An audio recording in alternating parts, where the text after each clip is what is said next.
تاریخ اسلام کا یہ حقیقی ڈرامہ 23 مارچ 1169 عیسوی کے دن سے شروع ہوا تھا، جب صلاح الدین ایوبی کو مصر کا وائسرائے اور فوج کا کمانڈر ان چیف بنایا گیا تھا۔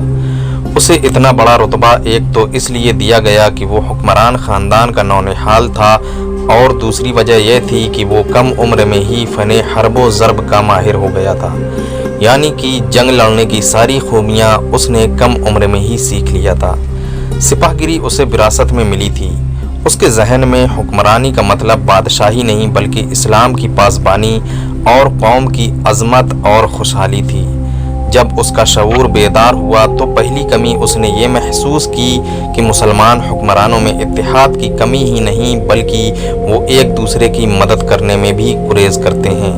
وہ عیاش ہو گئے تھے۔ شراب اور عورت نے جہاں ان کی زندگی رنگین بنا رکھی تھی، وہیں عالم اسلام اور خدا کے اس عظیم مذہب کا مستقبل تاریکی میں جا رہا تھا۔ ان امیروں، ان کے وزیروں اور مشیروں کے حرم غیر مسلم لڑکیوں سے بھرے پڑے تھے۔ زیادہ تر لڑکیاں یہودی اور عیسائی تھیں، جنہیں خاص طور پر ٹریننگ دے کر مسلمان حکمرانوں کے محلوں میں داخل کیا گیا تھا۔ غیر معمولی حسن اور اداکاری میں کمال رکھنے والی یہ لڑکیاں مسلمان حکمرانوں اور سربراہوں کے کردار اور قومی جذبے کو دیمک کی طرح کھا رہی تھیں۔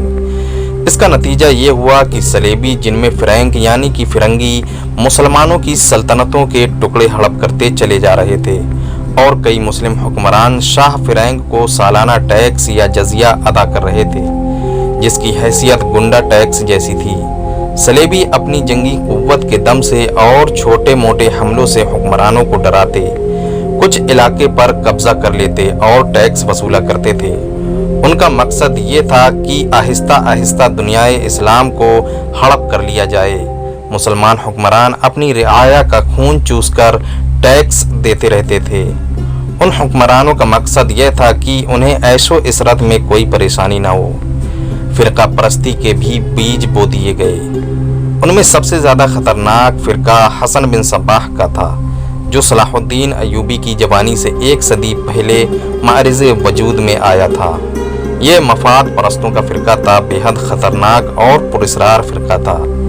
اس فرقے کو ماننے والے لوگ اپنے آپ کو فدائی کہلاتے تھے، جو بعد میں حشیشین کے نام سے مشہور ہوئے، کیونکہ یہ لوگ حشیش نام کی ایک نشہ آور شے سے دوسروں کو اپنے جال میں پھنسایا کرتے تھے۔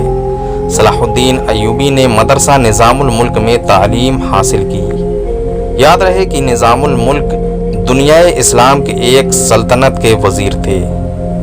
یہ مدرسہ انہوں نے قائم کیا تھا، جس میں اسلامی تعلیم دی جاتی تھی اور بچوں کو اسلامی نظریات اور تاریخ سے آراستہ کیا جاتا تھا۔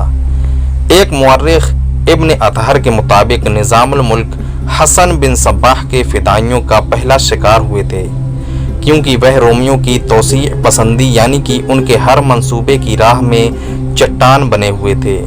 یہی وجہ تھی کہ رومیوں نے 1091 میں انہیں فدائیوں کے ہاتھوں قتل کروا دیا، لیکن ان کا مدرسہ پھر بھی قائم رہا۔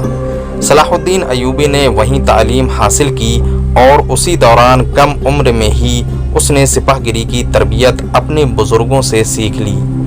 نور الدین زنگی نے اسے جنگی چالیں سکھائیں، ملک کے انتظامات کے سبق دیے اور ڈپلومیسی میں مہارت دی۔